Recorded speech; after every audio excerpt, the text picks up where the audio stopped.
All right, everybody. Let's stop for a second and take a deep breath. Relax our minds, relax our bodies. Realize that we carry a lot of pressure and stress with us often. And when you're learning Torah, at least for those holy moments, it's best to leave those negative feelings behind and realize that this is really the bracha of life.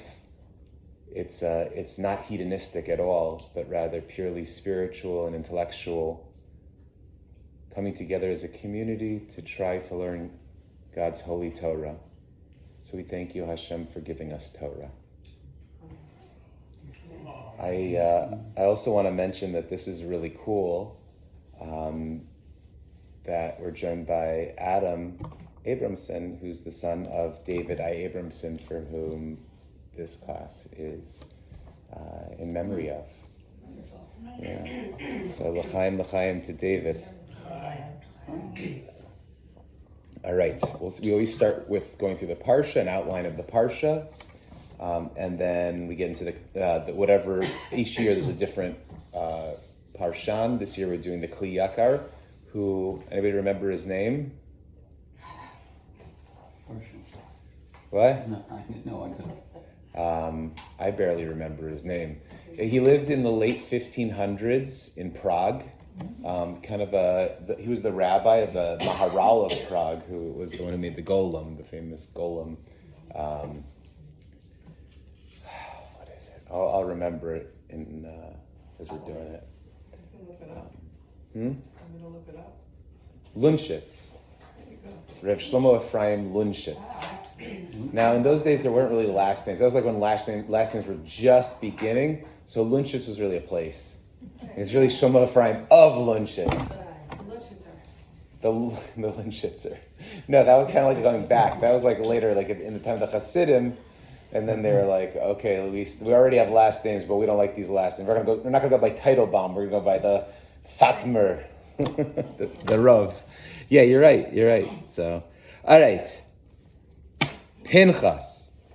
Pinchas is one of those weird parshas that happens, like the end of last week's parsha, Balak, happens in the middle of an incident. The incident is a act of rebellion by one of the princes of Israel. The prince of, anybody know the tribe he was the prince of? Shimon. Yeah, which is interesting because I mentioned this. I don't know if it was the first bar mitzvah or the second bar mitzvah. Would they mention this on Shabbos? No, I mentioned the second. So the guy on Sunday. Is that, we have these stories of people who feel slighted. Korach felt slighted. He said, I'm very important. Why did you use nepotism and pick your brother to be the Kohen? I should have been the Kohen. I'm more senior than your brother. So that was he felt slighted, and he created all kinds of problems. Interestingly, I've never seen it pointed out, but I think it's obvious. If there was one tribe that would feel slighted, maybe there's two that could feel slighted. What tribes would they be? Reuven and Shimon, for sure. Because those are the two oldest, and they get completely passed over. Reuven still has at least a land. Shimon is so bad that they even they don't even have a land. They're not going to be given Yerusha. They just live south of Judah. Right? Judah has everything from Jerusalem down to Beersheba, and Shimon can live down there. You know what it's like down there? It's going to be like the next 2 days here. Except it's dry, so it's kind of like Las Vegas. It'll be nice. There's no casinos there, though, just Shimon and Bedouins. And so Shimon... And then when by the time Moshe numbers the tribes in the Bahrain, Shimon has disappeared.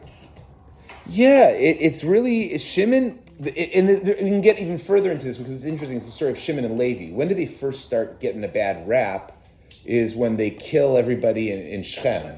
That's when their dad gets really ticked and says, you guys, I don't want to be anything near you. In fact, Jacob doesn't give Levi, or they're together, they're the ones who did it. he doesn't give Levi a blessing. Now, Levi ends up being the peak tribe, the most important tribe, besides Judah. Let's say you have Levi and Judah.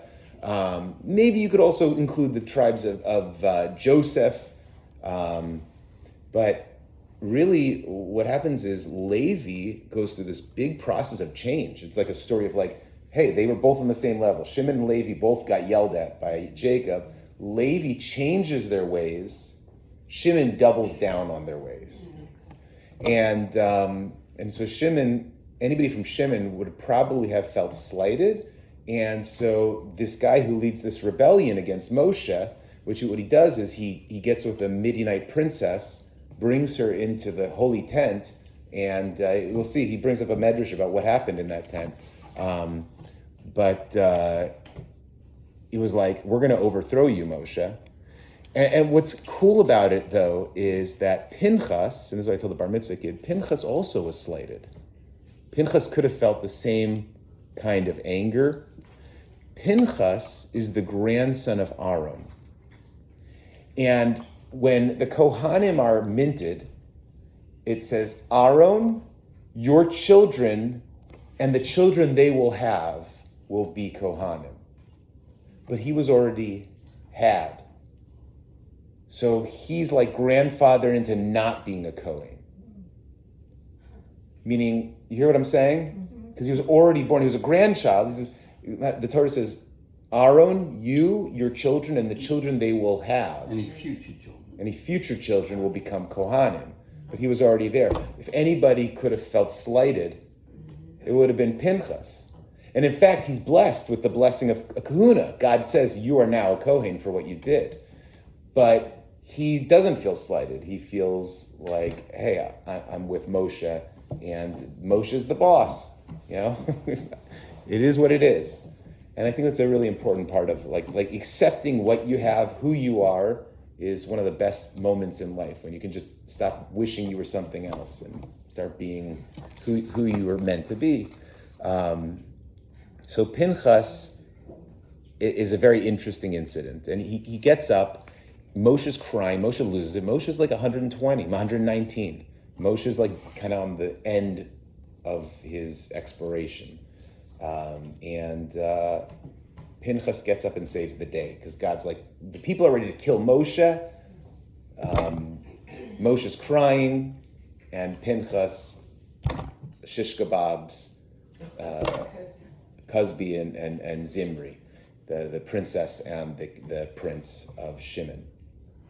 So, and it leaves us off on that cliffhanger.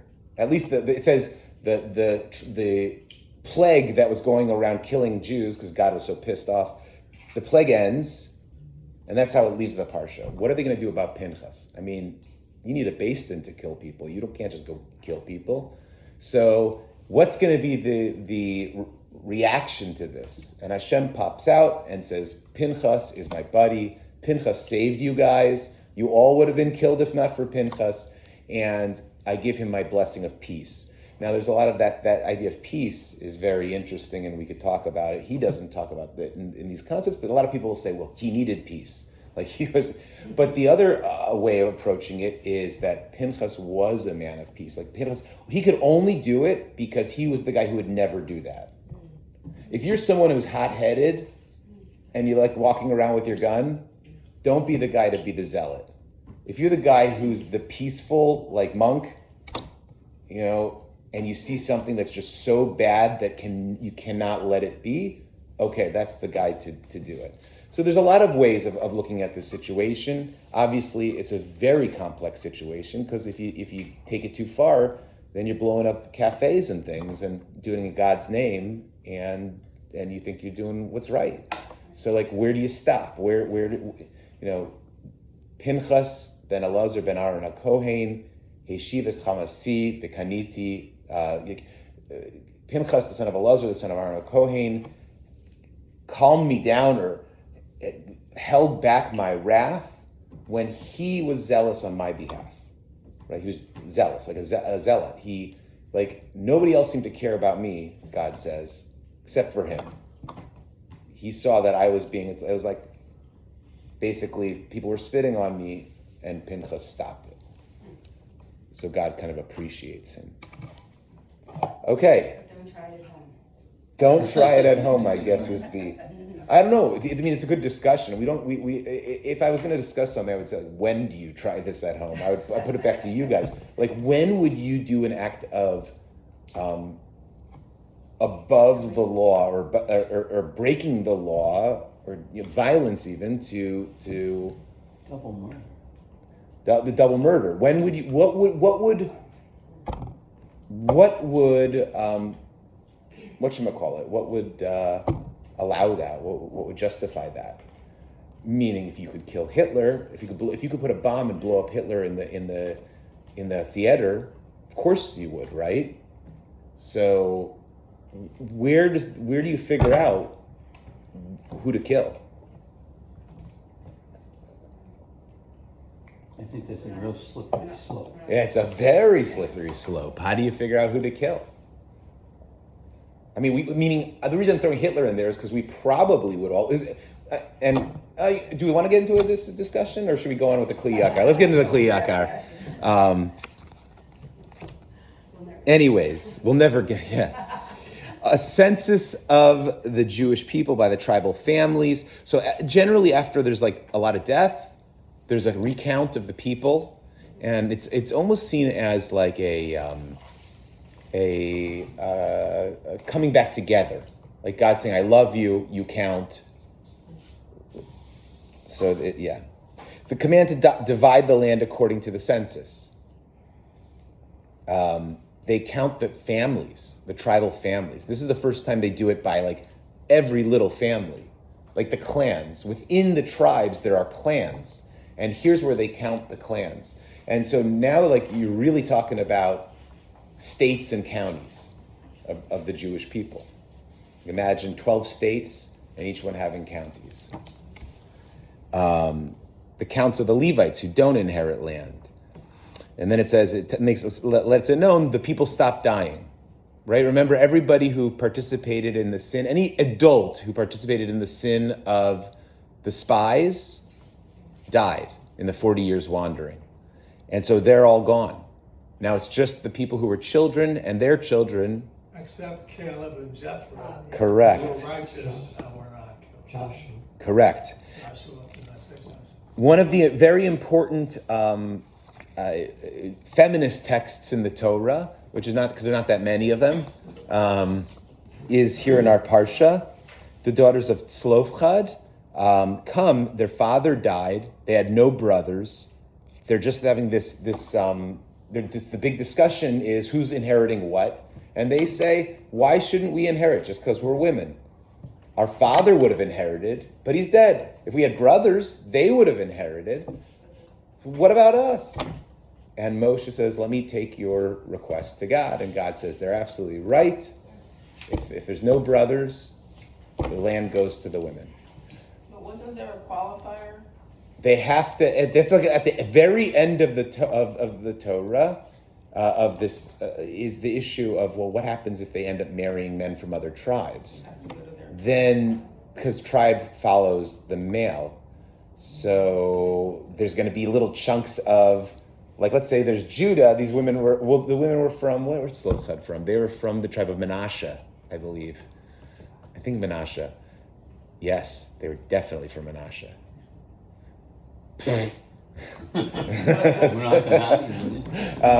Hi Tracy. So that was the opposite of a brain fart. That was like a brain certainty. All of a sudden I was like, I know what I know. So Benos Tzlofchad, what happens if they marry a guy from, Benjamin? So now this piece that they owned is now with the become Benjamin. So it's a problem. This is it's an issue. What do they call it? Like a left-handed combo. logistical issue. And the solution is you guys can only marry, if a woman inherits land, she has to marry a guy from her tribe. If she marries outside of her tribe, the land stays with the tribe. Yeah, was it the Bloods and the Crips? You got to marry within the Bloods. What was the one in that movie? Not as unwholesome. What is it? Yeah. That's the one I was looking for. Not the the Jets and the Sharks. Yeah, that's so much more wholesome. No singing. I didn't mean for that to happen.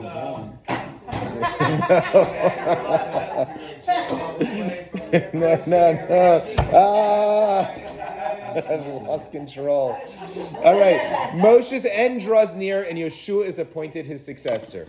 Right? So, and this is very interesting. You might say, like, how is this happening? We have a whole nother book of Torah, and like 2 more parshas in this thing. How is it? And the answer is the last book is really an epilogue. The Torah ends at the end of Bamidbar. The Torah is like literally, we've reached the end of the story at the end of Bamidbar, and Devarim is Moshe's last speeches to the Jewish people. Isn't the question, why didn't it happen before? I mean, these people knew Moshe wasn't going to Israel with them. Wouldn't they all be wondering, who's going to take us in? Yeah, I mean, that's what's going on right now. So Moshe, so basically, it's now becoming clear to Moshe, he ain't going in. In fact, God makes it clear. And so, but Hashem says, but here's what you need to do. You need to appoint Yoshua publicly. There needs to be a ceremony with all the children of Israel. You place your hand on his head and appoint him your successor, and I'll pass my wisdom from you to him. And then it ends with the offerings to Hashem throughout the year. Just some halacha. Why? I don't know. Good question.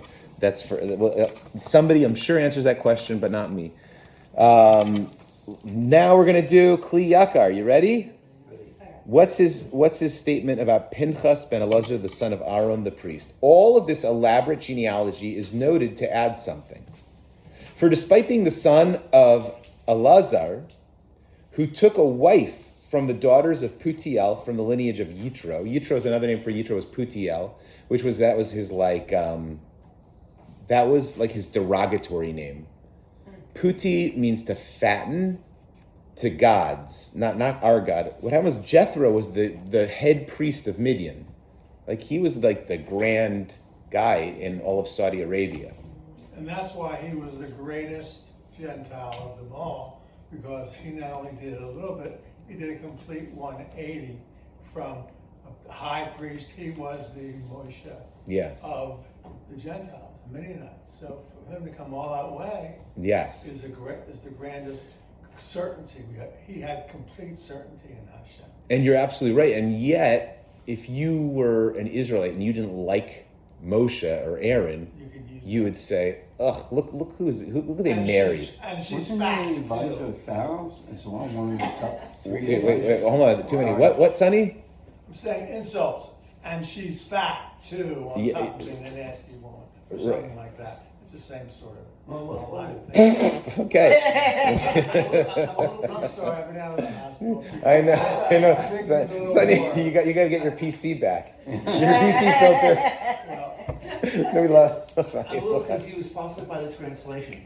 First of all, if Pinchas was his great figure, why is his lineage tainted? And secondly, I'm confused.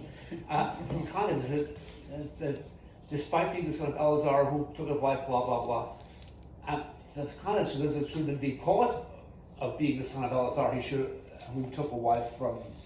Here's what it's saying. What it's saying is,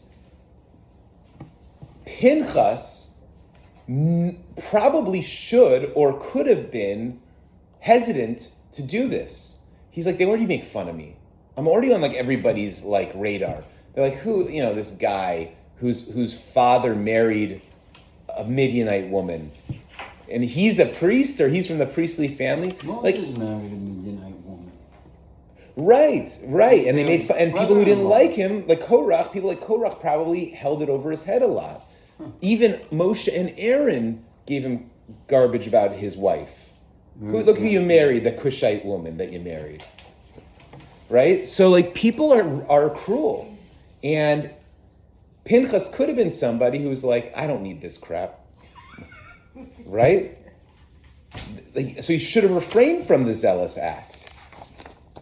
Lest the mockers of the generation say to him, who permitted your father to marry a daughter of Jethro? And how can you be zealous against the Midianite women? Even more so, who is Jethro? He was a Midianite. So who married a Midianite woman? This is now it's getting really good, right? Who married a Midianite woman? Elazar, right? Meaning Pinchas's mom was a Midianite convert. Okay, so now this prince brings a Midianite princess, and he kills the Midianite princess, and what are they going to say to him? Look at your mom. Your mom's a Midianite. Who are you? So, like, he very much could have thought to stay out of this.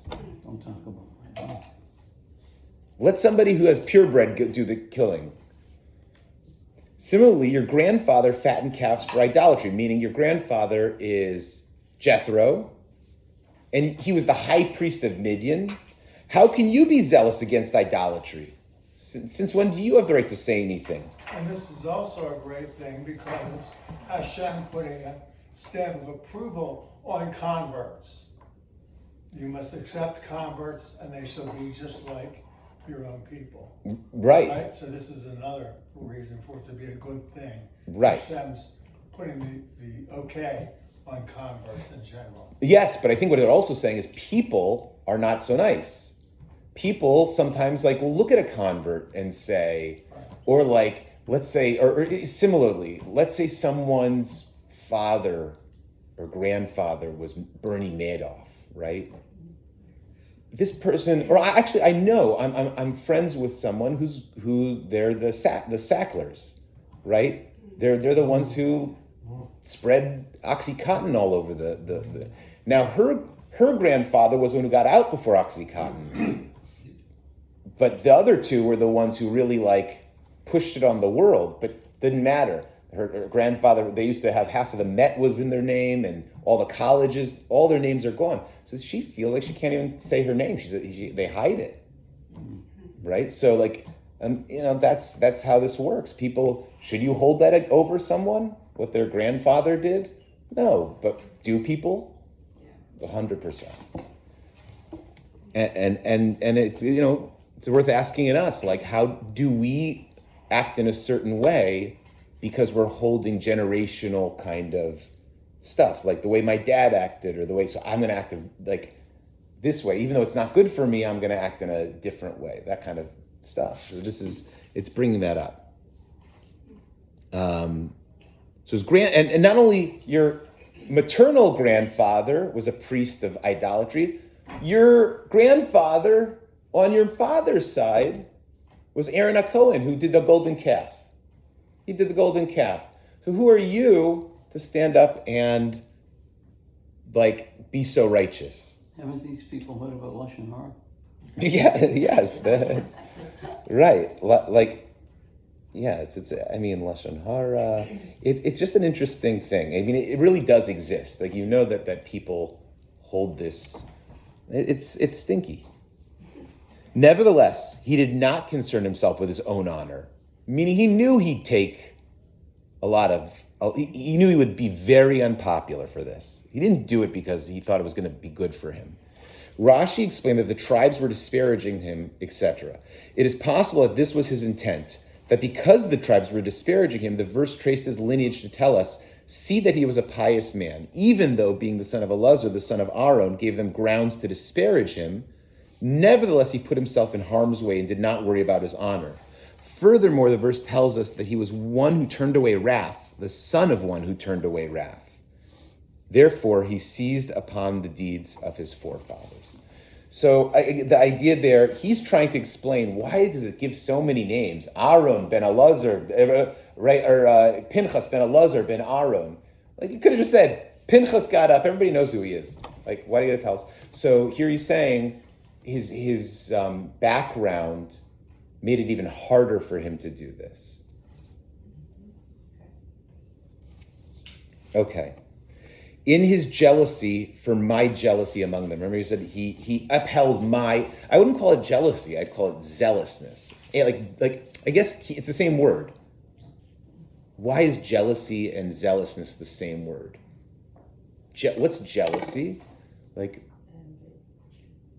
It's not, tachmod. There's two. So we in English, we use jealousy But it's like tachmod. Lo tachmod is when you want somebody else's stuff. Jealousy, kina, is a kind of like hatred-filled, like it's not the stuff you want, you hate the person.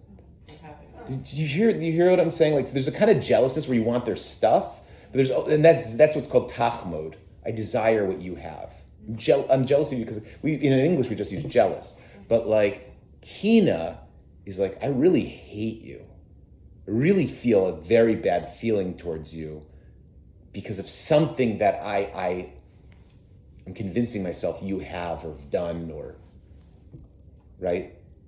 Or maybe a deficiency in your own self that you're recognizing and mirroring it, putting it on the other person when it's really you, some negative quality.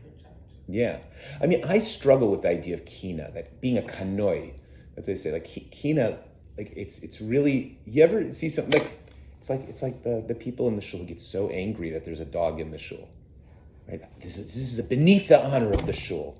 They're having kana for the dignity of the shul. Now, is there a reason why there's a woman with a dog? Yeah, she needs the dog, But like, bottom line is, some people get more angry about things, and that righteous anger. Yeah. Anyways, it does not say my jealousy among them, but rather among them. My jealousy for them, but rather among them, teaching that all the sanctification of God's name must specifically take place within the midst of the children of Israel, as it is written, I shall be sanctified within the children of Israel. That is why it says, and Pinchas rose up from the midst of the congregation, right? Betoch ha'edah, right? Somehow, like, he wasn't on the outside, he was like right from the middle of them, he rose up. What does that mean? This informs us of Pinchas's virtue, that he was willing to sacrifice his life for the sanctification of God's name. And even though he was within the assembly, a place of danger because of Zimri's relatives, nevertheless he placed his life in his hand. Right? What is it? So, meaning, I guess he was vulnerable, I guess the point is? Sure, so he knew that he was surrounded by people that would kill him for doing what he did to their prince.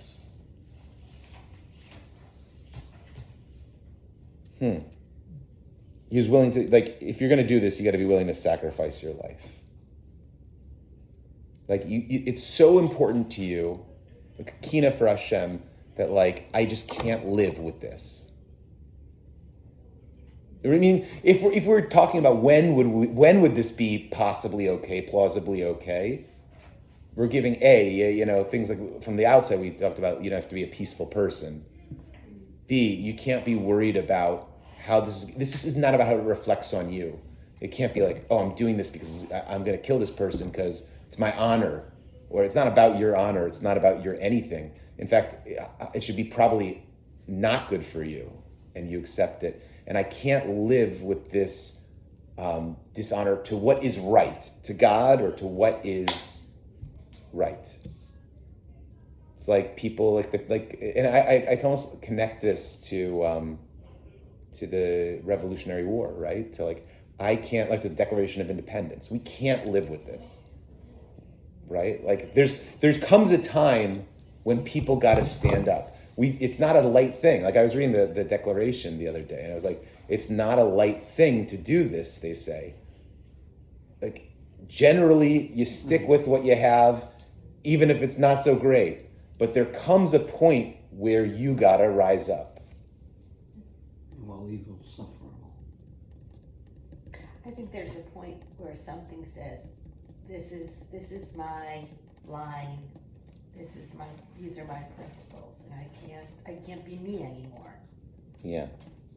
That's kina. That's like the key, like, right. So George Washington, the founding fathers and mothers and all the people who were like, Paul Revere, who was the guy who wrote all the essays?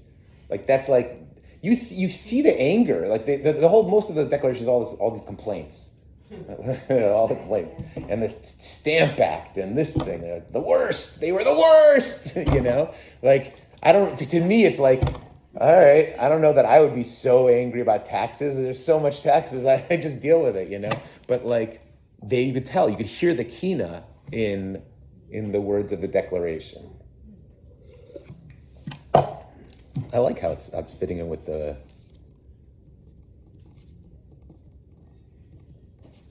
Why is the translation here Phineas instead of Pinchas in this section? It's just a different spell. Because they know people can't do it. Before it was Pinchas. They can't do that. Whichever AI translated this probably decided. It's not Pinchas, it's Phineas, okay. But yeah, Phineas, like Phineas and Ferb. Or Phineas, who's the guy who had the bar in his head? Anybody know that? Phineas Gage. Phineas Gage. You know, this is like a famous like psychology case. There was a worker who was awful, an awful human being. Everyone hated him. And then in some kind of like accident, like industrial accident, he got a pull right through his brain. But it happened just right that he was okay. He had to leave it in, but like it took out like some part of his lobe, and he was the nicest guy after that. Like nothing else changed that much, but he was it like lobotomized him, I think. And it was like it's a psychology case, Phineas Gage. Okay. Next paragraph. And by way of allusion, he took a spear in his hand. It says he took a spear in his hand and he went into the tent and he shish kebabbed them. Like they were doing it, and he stuck it through them. So a romach. The word ramach, the gematria is Reish 200, Mem 40, Chet is 8. There's that missing Chet from Pinchas. I dare missed that. Okay, Phineas. There's Phineas's Chet. So ramach. He took a spear in his hand. For in this act he put all of his 248. Do you hear how I did? You know, he's like. He's doing what's called a remez. Remez is when you do like numerical values of the letters. So he took a spear, and the spear is the numerical value of 248. So he took his 248 limbs in his, put them on the line. He put his whole body on the line.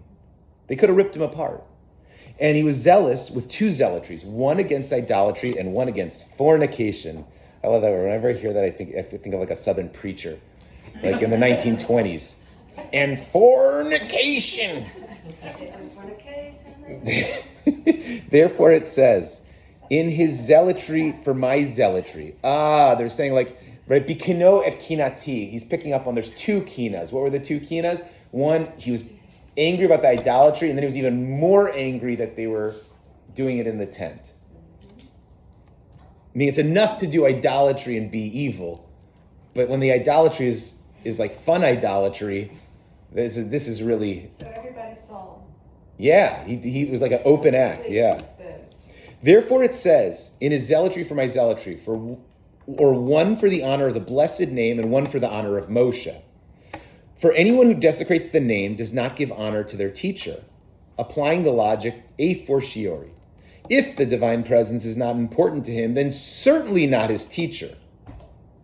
Right? If you can't honor Hashem, then certainly you're not going to honor your teacher. Because Hashem, you better honor Hashem, and not honor Hashem, so probably not your teacher either. I don't know if that's great logic, but that's generally the what's called the kal v'chomer. If something big you won't do, then something small you certainly won't do. If you won't get out of bed to get to school, you certainly won't get out of bed to brush your teeth. Rabbi, excuse me for a second. Fornication is prohibited sex. What about that was prohibited? Because she wasn't married. Oh, was she? I mean, if she was married. I mean, it's a good question. I mean, it was really that. It's a good question. I mean, I can understand his. You're asking like, what is the specific halacha that they violated? The idolatry, I think, would be enough to cover all of it. But it reminds me forget it. I'm not going to get into it. Okay. On this, Pinchas replied when he ruled practically the law in the presence of his teacher Moshe, for he said that his teacher was affected by this matter, lest they say to him, "Who permitted you to marry the daughter of Yitro?" Therefore, it says, so he's saying like what we said. Pinchas may have felt Moshe was feeling. One of the reasons maybe Moshe didn't say anything, why Moshe had kind of an emotional collapse here, is because he's like, I don't know what to do here. Like, this is the whole thing that they've been saying. You married into Midian. I married a Midianite, and here's this Midianite woman. How hypocritical of me to do something about it. Therefore it says, behold, I give him my covenant of peace. It should have said, therefore say to him, but rather the explanation is that the Holy One, blessed be He, said to Moshe, therefore say to all Israel on your own behalf, behold, I give him my covenant of peace. Oh, meaning, wow, never heard that. So that all of Israel would not say that you are not at peace with Pinchas for having ruled the law in your presence. Therefore make it known to the public and say from your side, behold, I give him my covenant of peace. And behold refers to Moshe. Right? It says, so therefore say to Pinchas, behold, I have given you my covenant of peace. And it's always, everybody assumes this is God. Right? Therefore say, God says, I've given you a covenant of peace for what you did. But what the Kli Yakar is saying is it's Moshe also telling him, I'm at peace with you. Meaning, because, so there's an issue with, and this is like, oh man, halavai that people should. My rabbi used to say, we never talked at the table. When the adults were talking, we never talked unless you were spoken to, right? And certainly we never told our parents like what they should do or what the answer was. Like there was a way, like, and this is obviously probably in America it's not the way, but amongst like Europeans and the old school, the shtetl, whatever it was, there was like a different like understanding of what is acceptable in front of your parents, and certainly the same thing for teachers. So there is in halacha this idea you don't paskin halacha in front of your teacher. So meaning, it's like, let's say my Rebbe was here and somebody came in and said, hey, what's the halacha in this, or what should I do in life? And I'm like, I know what you should do, right? Or like your kid, says like, somebody comes in and asks you something and they answer for you, right? It's one of those things you're just not supposed to do. It's like not fully understood in today's, it's like, it's not our world. It's a different world. Like we treat our kids like friends in many ways, or equals, and maybe some of that was because of a reaction to, the old ways. I'm not sure, but bottom line is, Pinchas didn't ask Moshe, "Hey Moshe, what should I do?" Moshe's on the ground crying, and maybe people would have said, like Pinchas, you should have really asked the boss. I say this all the time. Like people yell at each other in shul, and I say, you didn't think to ask Jeff Foreman before you yelled at somebody? That's paskening halacha in front of the Rebbe. The Rebbe of how we act in this shul is Jeff Foreman. If it's a spiritual thing, it's Rabbi Shapiro. You don't start making halachic decisions in the shul or policy decisions without going to Jeff. It's simple, right? So the same thing. He should have gone to Moshe. And what it's saying is Moshe says, I give you my covenant of peace. Like, I know you didn't come to me, but I was incapacitated. I wasn't in the right place to give you. So this says a lot about Moshe. It says a lot about Pinchas and leadership structure. To me, it says that he's no longer capable of leading. It's time for Joshua to take over and time for Moses to go on to his retirement home. They call it what? Hard niveau. No, I'm being serious here, Rabbi. Yeah, oh yeah. It's called, when someone passes away, is it going on to his ancestors or yes, whatever, go to the place where they. But doesn't God make that decision, not Moses? Yeah, it's all. You're right, saying, but that would be a great name for a retirement home. Mount Nebo retirement home. If you know the Bible, you'd be like, right? Like that's from Moshe. You need to go to Mount Nebo to die. Although being more local, I was discussing with other seniors what would be a cool retirement home to get going. And a lot of us went to University of Maryland, College Park. And there's a hall, I don't know, Annapolis, whatever, the most popular hall Annapolis Hall or Calvert Hall, that's a school. But anyway, make that retirement home a name, just an aside, so. Yeah. Sorry, just a mindless. No, that's good. I like that. I like that a lot better than Mount Nebo. Right. What's the, Yeah. what is he? Nebo's the mountain. Oh. where That Moshe's buried on. Oh, right, okay. He ascends Mount Nebo to die. Not a good name for retirement. Not a good. I'm going to Mount Nebo retirement. It sounds exactly like the name there would be. Okay. Corresponding to his zealotry for his God, it says, "And you shall be with him and his seed after him, a covenant of eternal priesthood, because he was zealous for his God." And this reason does not refer to what was said, "Behold, I give him," because that was his reward for being zealous for Moshe, as mentioned. And it says he made atonement for the children of Israel, for he brought this wicked one as an atonement for all of Israel, and it was considered for him as if he had offered bulls and sheep. Therefore God swore, "You are priests forever, as you have begun your priestly service today." Okay, wow. Well, that's a intense one, right? That like when he stuck them, it was like it was his first shish kebab sacrifice. And the first, You're a Kohen now, and you did you brought a sin offering. And the very first battlefield commission. Yes, he was a battle Kohen. Anyways, so that's the Kli Yakar's take on Pinchas. There's so much to be said. He's such an interesting character in the Torah, but that's, and you can go back over it if you want to think more about it, but I think there's a lot there. Okay, then the Torah finally tells us, because it only said a prince and a princess had been doing this. It didn't say who. And then it says, here's their names. The name of the Israelite man who was struck, who was smitten. Rashi explains that in the place where the righteous person is praised, the wicked person is denigrated. Meaning, it said the name of Pinchas, the son of Elazar, the son of Aaron, and then it says Zimri ben Salu from the tribe of Shimon. So it gives their genealogy too. And basically, this is like a current here already, because talking about the generational baggage. Remember, like the Kli Yakar seems to have themes that kind of carry through the parsha. This is another generational baggage thing. Pinchas is praised with his ancestors, and Zimri is cursed with his ancestors. Right? But what's the disgrace that says Zimri ben Salu? How bad is Salu? Granted, for praise it makes sense, since Elazar and Aaron were known as gates of praise and glory. But who is this Salu? And what is his name that you should know it for a disgrace? Right? We don't know. There's never been a Salu mentioned. Isn't there a guy in Star Trek with that name? Oh, that's Sulu? Zulu? Solomon Islands. Sulu. Sulu. Yeah.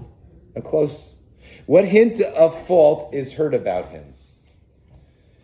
Furthermore, why does it say who was struck, who was smitten, repeating the blows twice? Like it would have been enough to say Asher Huka, right? Why does it say Asher Huka, Hamuke Asher Huka? The one who was mukad, like a makkah, the makkah, like the makos, the 10 makos. Makos are literally like a hit. Yeah, a lash. When you get hit with something, that's called a makkah. It could also be like an illness. Like when something hits you, that's called a makkah. Isn't it up to 39 but never 40? Yeah, lashes, right? So the Israelite man Hamuka, the one who was makad, which he makad. So why this double lashon? Repeating the blows twice. It should have said, and the name of the man who was struck with the Midianite woman. Also, it should have said, and the Israelite man who was struck, his name was Zimri. From the fact that it says, and the name of the Israelite man who was struck, who was smitten, this implies that who was smitten refers to the man himself, while who was struck refers to his name, suggesting that his name itself was afflicted. Okay, I don't know. Let's keep on going and see if this makes more sense. It seems that due to the necessity of these questions, Rav Yochanan expounded in Tractate Sanhedrin that Zimri had 5 names. Oh, now, so he's going to use this to explain. There's a crazy Gemara. There's a weird Gemara about the sexual act of that happened. And yeah, so why did he have to say that in the Gemara? So basically, Zimri had 5 names. Zimri, like seed, like Zimri means like seed, because he became like a scrambled egg. What that means is that the Gemara says they had sex 60 times. I don't know why the Gemara says that, but his eggs became scrambled. Literally, that's what the Talmud says. His eggs were scrambled. What about her eggs? I'm telling you, the Talmud is wild. Okay. Okay. Salu. So like Zimri, like Muzeret is scrambled. Salu, because he made his family's sin extraordinary. Hisli. Certainly, it was extraordinary that Rav Yochanan sought to expound these names in such a derogatory way. But surely he also interpreted the name of the man who was smitten such that the word smitten refers to the name itself. For although he and his fathers were not initially named after the deed, still his sins caused his name and his father's names to be scrutinized and interpreted according to the event to tell you that the name of the wicked shall rot. And his proof is from the same thing as this. Hold on, let's finish reading it. And his proof is from the Torah, where it says, and the name of the Israelite man who was smitten, meaning the name was smitten, and who was smitten with the Midianite woman refers to the man himself. And similarly, the name of the woman who was smitten, Cosby, and it concludes that in the Gemara, Cosby is Kispa, because she lied to her father. Right? She told her father, I'm going, I don't know, she's a Midianite princess. And somehow she ends up, doing bad stuff. In relation to Bill Cosby? Yeah, Cosby, yeah. For also, her name was smitten to be expounded derogatorily. Meaning, so what it's saying here is, it's not just the person who got smitten. When a person does something bad, going back to Bernie Madoff, right? Bernie Madoff got smitten, but guess what also got smitten? His name. Like, forever. Like, you can't name your kid Adolf. You can't name if you have your last name Madoff, you have to explain. Like, my kids, I have friends named Epstein, and my kids make fun of them. Like, for some reason, Epstein, like, it didn't, but if you're of that age, the name Epstein will mean something for all the kids of this generation for the rest of their lives. So, you don't just smite yourself, you smite your name. And all you have when you go is your good name. Yep. It shouldn't impact other people with that name, but what the hell. For also her name was smitten to be expounded derogatorily. And if you wish to say who was smitten refers to the man, who was smitten with the Midianite woman refers to her name, we can say that this is why it was said with the Midianite woman, because he was with the Midianite woman and they had many sexual encounters until he became like a scrambled egg. Therefore he became estranged, muzar from his brothers, like a scrambled egg, and they interpret the name Zimri according to them. Okay, I don't know. Like a phrase Yimach Shemo. Yeah. Yep. And some say this is why it says with the Midianite woman, because he was literally with her, engaged in sexual relations. Meaning that, like, that's the interpretation. Meaning when he skewered them, they were in the midst of the act. If Zimri had separated, if they hadn't been in the midst of the act, it would have not been permissible to kill him. I don't know why that is, but okay. And some say that even though he was struck down in this world, nevertheless he was not exempted from being with the Midianite woman in the world to come. Similarly to what I said, to lie beside her in this world means to be together in the world to come. So I guess, and in addition to what our sages of blessed memory interpreted these names derogatorily, they do not interpretations belong to God. So I will offer my interpretation in a different way. Ooh, do you see what he's I love this. He's being waxing poetic, the Kli Yakar. In addition to what our sages of blessed memory interpreted their names derogatorily. So he was like, that's what the sages say. Do not interpretations belong to God? So I will offer my interpretation in a different way. He's saying, I have permission to interpret this differently. Meaning, you might think, well, the sages said it one way, and that's it. I have no permission to give you another take. But do not interpretations belong to God? Where's that said? By Joseph. By Joseph, right? When they say, Pharaoh says, can you interpret my dream? Well, actually, In the dungeon for the wine it steward. says to the butler and the baker. The butler and the baker, yeah. He says, and he says, do not interpretations belong to God? It's not me interpreting your dream. Hashem will interpret your dream and help me out. For we find that our sages of blessed memory said regarding hypocrites that they perform the deed of Zimri but seek the reward of Pinchas. Hypocrites, what does that mean? Perform the deed of Zimri but seek the reward of Pinchas. To be hypocritical, I don't get it. Why is that? Can somebody explain that to me? They act bad, but they expect to be treated as they acted good. Right, a hypocrite is someone who says one thing and does the and other. wants something else. So a hypocrite acts like Zimri and speaks like Pinchas. Another way of putting it, Got it. Acts like Zimri, speaks like Pinchas. Is a hypocrite.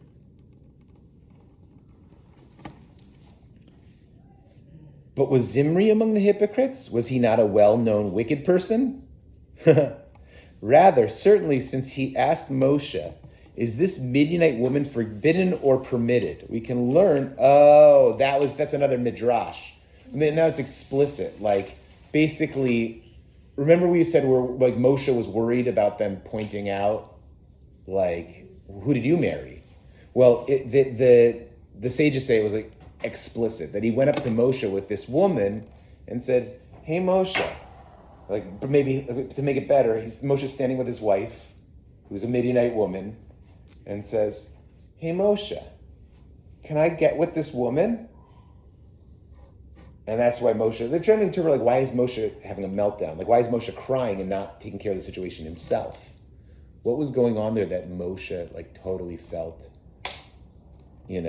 So we can learn that he was acting like the pretenders who seek to justify their actions, claiming that what they do is legally permitted. Since our sages established him as a hypocrite, we can therefore interpret all his names according to this characteristic. For every hypocrite and pretender constantly praises himself verbally.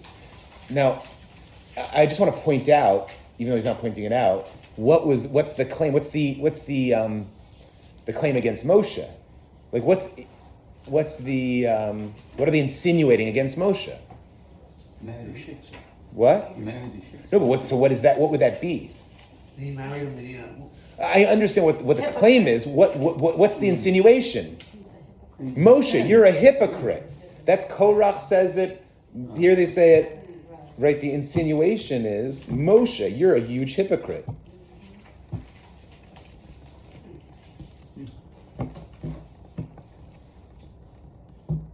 So you're saying that Korach has a little bit of meat to his case against him?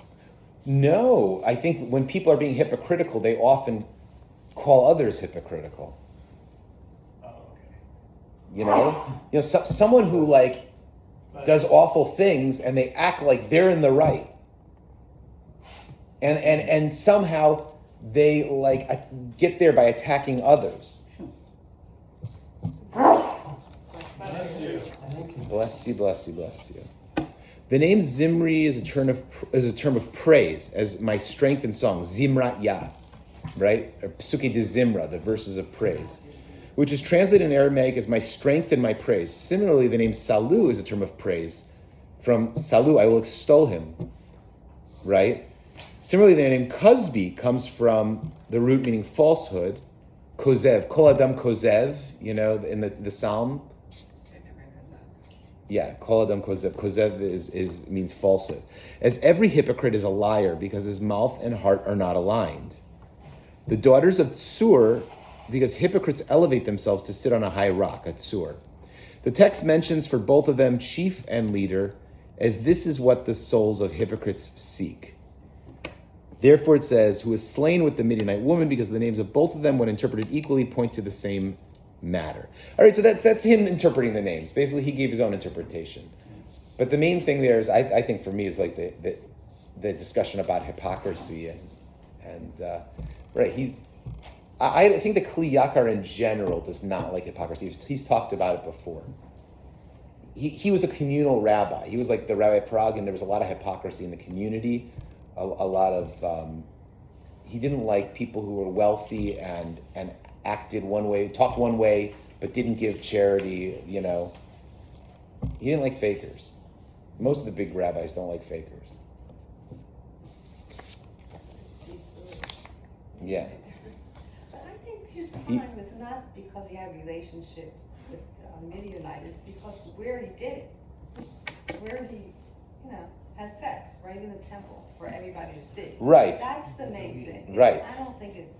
That was the act of rebellion, to do it publicly, like in the middle of the, like this is, like his argument was, it's time to assimilate. Like, it's time to become one people with the people around us. So, If we're going to survive, Moshe's old. He never took us into the land. We don't know about this God guy. Like, if we're going to survive, we better start marrying the Midianites. Okay? Okay. All right, last one for the day, but this is a long one. This deals with the giving over of the power to Joshua. Right? Moses is told it's your time. It's time to pass on your leadership and your wisdom to Joshua. V'samachta es yadcha alav. You shall lay your hand on him, God says. You shall lay your hand on him. You shall lay your hand upon him. The phrase suggests one hand, yet in the actual event, it is written, and he laid his hands upon him. Rashi explains that Moshe did more than he was commanded. According to his words, it's difficult to understand how Moshe transgressed the prohibition of do not add. After hitting the rock. Yeah, meaning it's a kind of a Picayune detail, but like the rabbis pick up on this and use it as a big question. Meaning there's a great fail-safe in the Torah. Don't add. Because if you start adding, very quickly it gets out of hand. The rabbis did a lot of adding, but they said, we're not adding, we're just making fences, right?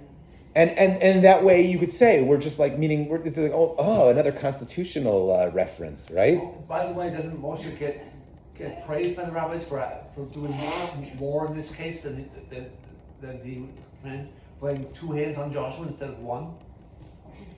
That's originalism versus Yes. Meaning the rabbis really gave themselves a wide range, and even on different levels. There was there was derabbanans, there was takanot, which are decrees, which don't have the bite of a rabbinic law. But bottom line is, they were like, it's our duty to protect the Torah law. But let's say Jesus comes and says, I'm making a new law, or I'm getting rid of one of those laws because it doesn't apply anymore. That's when things, get ugly. Jews don't like that. It's our thing is don't add, and meaning, and I like the don't add part, because like the Jesus was like subtract. There's a lot of that, like a lot of subtracting. Isn't that also St. Paul's doing, not Jesus? Yeah, it could have been St. Paul's. You could argue the Reform movement kind of did the same in some ways, but adding, you could add, let's say, even to the extent, let's say you say, I want to add something beautiful to my lulav. Like, I want to put in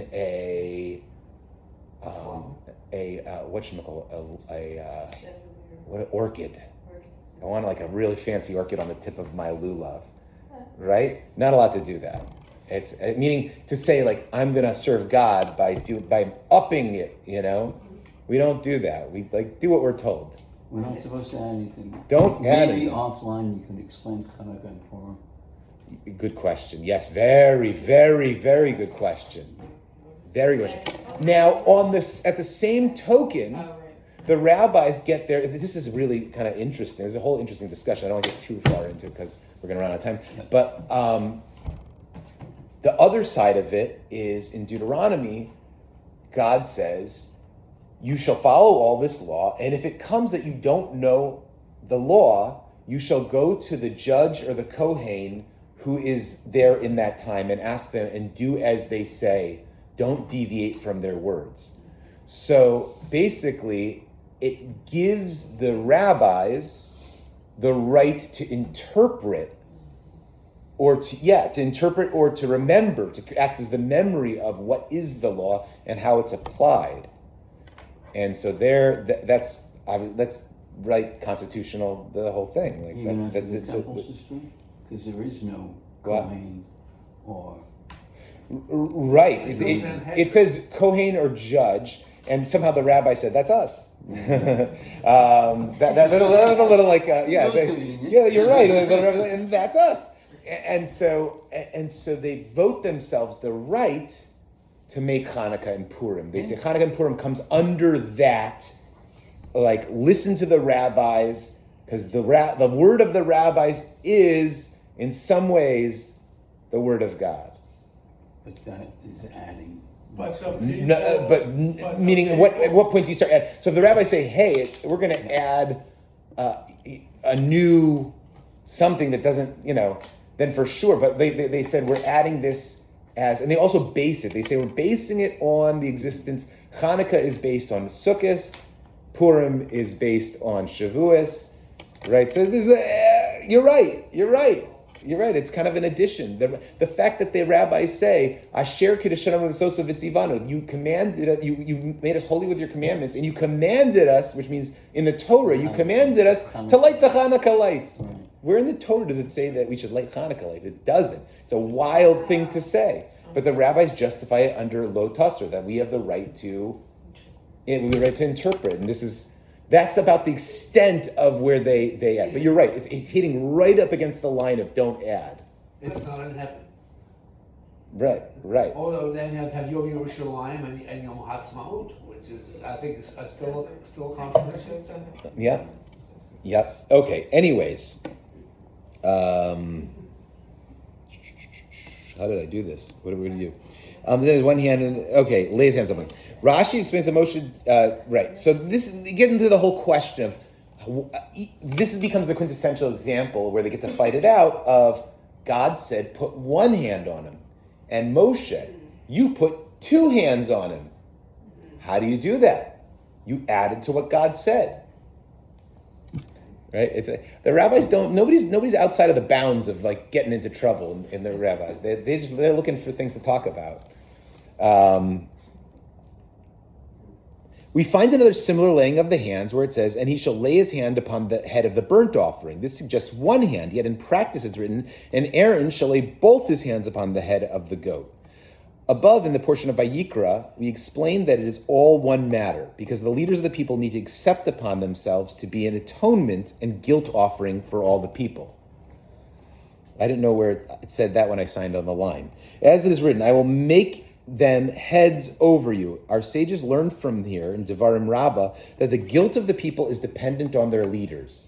Just as laying of a hand on a sacrifice is to place some blemish and fault of the one who lays his hands upon the one receiving the hands, the sacrifice, right? When people brought a sacrifice in the temple, you'd put your hands on the head of the animal and confess your sins.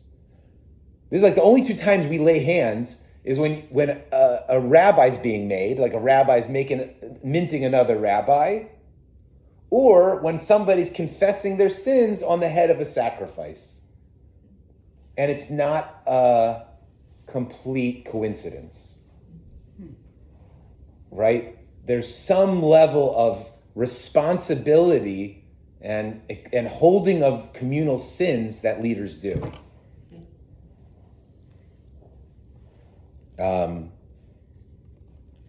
So too the laying of the hands was to place blemish and fault of all Israel upon their leaders, saying that the guilt of the people is dependent upon them. Now for the typical sacrifice of a sinner, there is two types of hand laying. Because the sin of the sinner in his act of transgression is twofold. There's no action without thought that precedes the action. There's no action without the thought that precedes the action. If somebody does something without any thought, then you didn't do a sin. It was shogeg, it was a mistake. So there needs to be some kind of thought, intent, even if it's quick. But therefore, regarding the scapegoat, it says, and Aaron shall lay both his hands, because it comes to atone both for the sin of action and the sin of thought. It's interesting. You don't have any problem. Judaism is any thoughts you have, you're not punished for those. You could have awful thoughts. Even to the extent, by the way, they apply that to don't be lo tachmod, don't be jealous. The 10 Commandments, don't be jealous, they require some kind of action to be taken before you've broken the law. I mean, if your jealousy leads you to some kind of action, that's when you've broken the 10 Commandments. So if you just had a thought and you didn't do anything, that's actually probably a mitzvah, probably a benefit for you, right? You didn't act on what you were thinking. But if you do act on what you're thinking, now you have two bad things you did. You had a thought and it led to action. So therefore, 2 hands. But the burnt offering comes to atone only for the sin of thought. Therefore it says, he shall lay his hand upon the head of the burnt offering, suggesting 1 hand. There is one, meaning if you feel guilty, if you feel like you're really full of guilt, there's offerings for that. I mean, I didn't do anything bad, but I feel so dirty, right? There's an offering for that. But you decided to bring that. It's not like you really sinned, it's just you have a guilt offering. Similarly, the leaders of Israel shall bear the iniquity of the congregation. Going back again to Jeff, and I would say this is also 4th of July stuff. A lot of 4th of July connections, right? That the leaders bear the iniquity of the congregation, whether they sin in deed or in thought, because they have the power to protest, but they do not protest. However, not every shepherd or leader is held accountable for the sin of another when that person sins only in thought. For the hidden things belong to the Lord our God. Meaning, Jeff and I don't know what everybody has in their heart. That's not our fault. I mean, who knows the hidden thoughts of his fellow, as Rashi explains in Parshas Nitzavim? But if the shepherd is a man in whom there is spirit, who knows how to work with the spirit of every individual, like Joshua, who knows how to discern all the spirits of each person, then it is appropriate that they should also be held accountable for the sin of thought, since their eyes can see with the Holy Spirit upon them all that arises from their fellow's mind, whether good or bad. Then it should have protested. He's saying Joshua and Moshe are like special cases. Most leaders are only held accountable for the actions that they don't nip in the bud.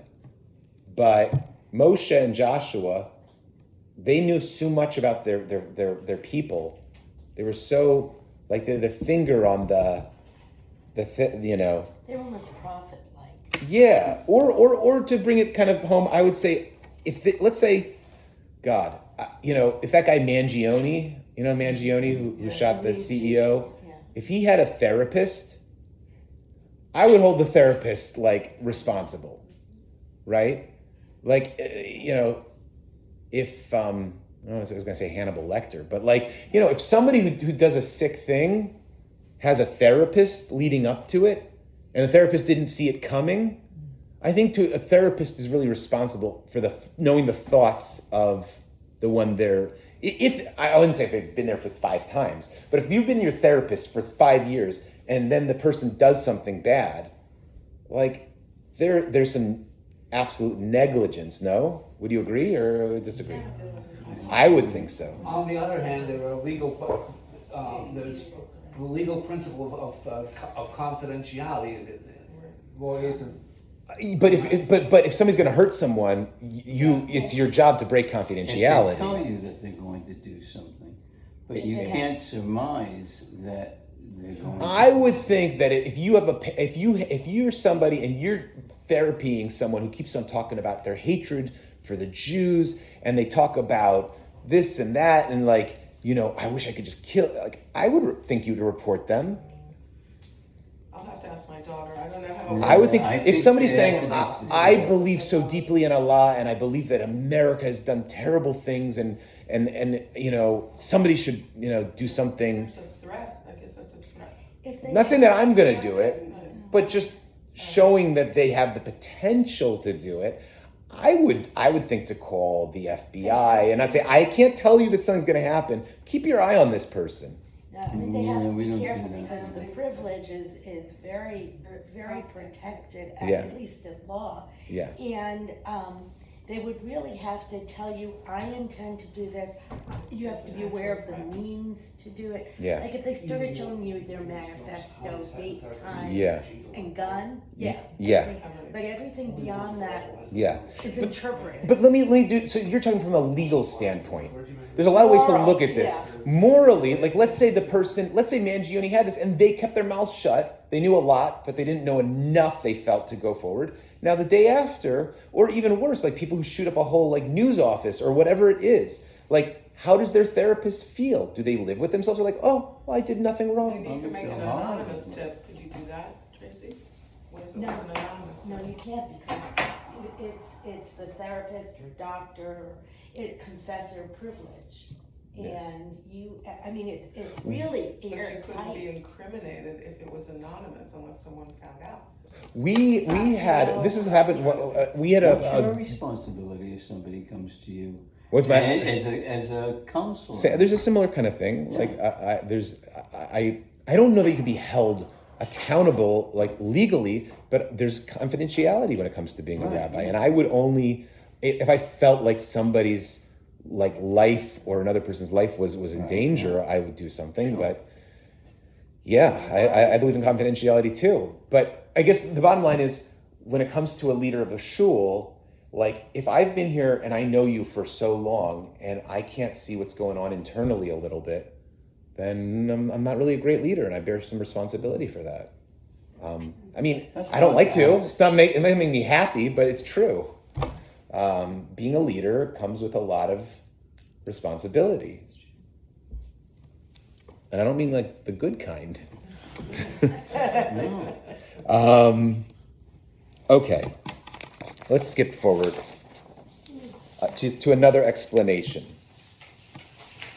Since it says that at the end of the matter, as the Lord spoke by the hand of Moshe, indicating that Moshe did not change anything and laid upon him one hand, not two, we must explain, what does this mean? So the answer to the first one, by the way, was even though God said lay one hand upon him, Moshe wasn't really changing what God said. Moshe was just saying, not only are you going to be responsible for their actions, you're responsible for their thoughts. You know enough. Okay, good answer. Okay answer. So he's giving enough. Whenever he gives another answer, it means he didn't like the answer, the first one, good enough. Right? Because otherwise, if it was the best answer, you don't have a second. Since it says the end of the matter, the Lord spoke by the hand of Moshe, biyad Moshe, Zos HaTorah Asher Sam Moshe Lifnei Bnei Yisrael, Pi Adonai, biyad Moshe, indicating that Moshe did not change anything, meaning like literally Moshe, it's accepted, biyad Moshe. Whatever Moshe wrote, that's what God told him. And laid upon him one hand, not two. We must explain, what does it mean when it says, and he laid his hands upon him? This is its explanation. Moshe passed on to Joshua two types of leadership. The first is leadership in Torah and commandments. The second is political leadership. And concerning these, it says, we shall go out before them, and who shall come in before them, and who shall lead them out, and who shall lead them in. From here, it is apparent that he passed on them two types of leadership. At the very end, Moshe says,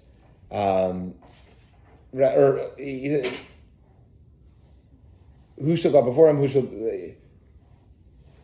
There's like a double wording. Who goes out before them, who comes in before them, who leads them out, who leads them in. Well, what's all these words? So maybe he says there's two kinds of leadership it's talking about. Regarding the leadership according to Torah and commandments, being a spiritual leader,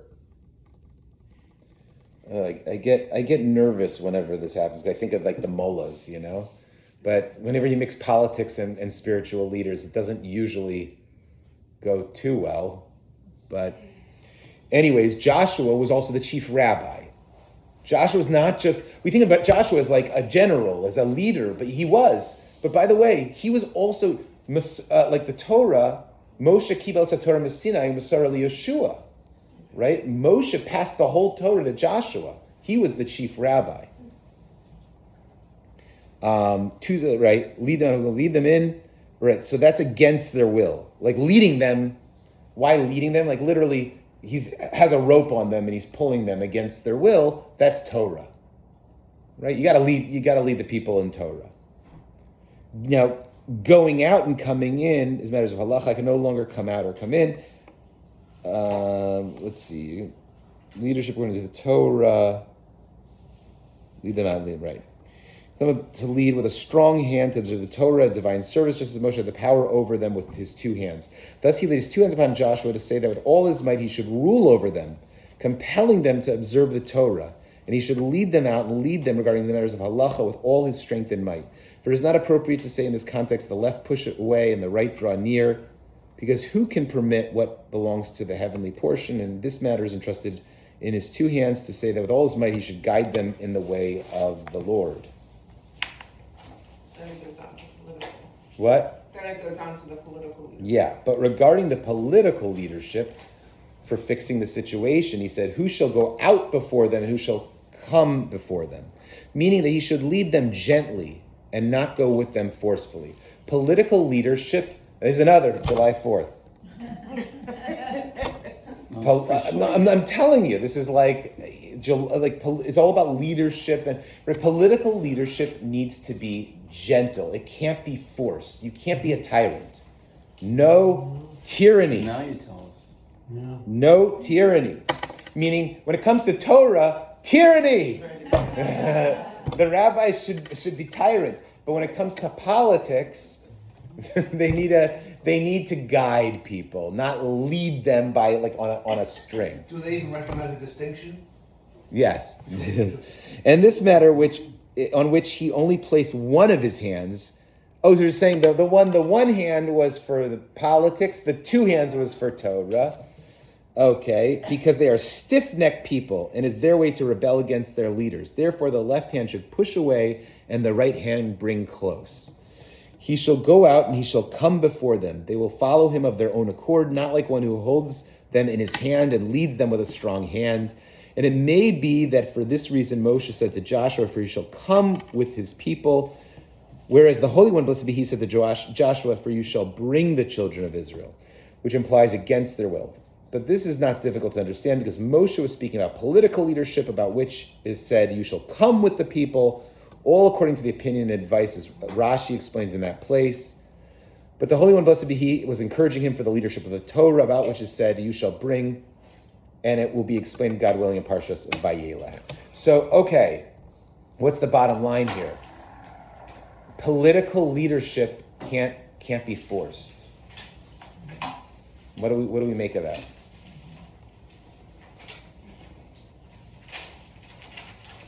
Well, in politics, supposedly the ideal is some of the people are having a say because they elect the officials, but in Torah, no, the ordinary person can't make a law about Torah or even interpret it. So politics, there's room for interpretation. Torah, no. Yeah, I think you're absolutely right. And it really sounds very much like government by the people. For you shall come with this people.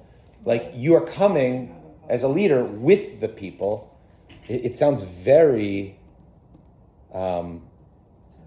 democratic. And yet They never practice Jews that. argue even with rabbis over the law, over Torah all the time.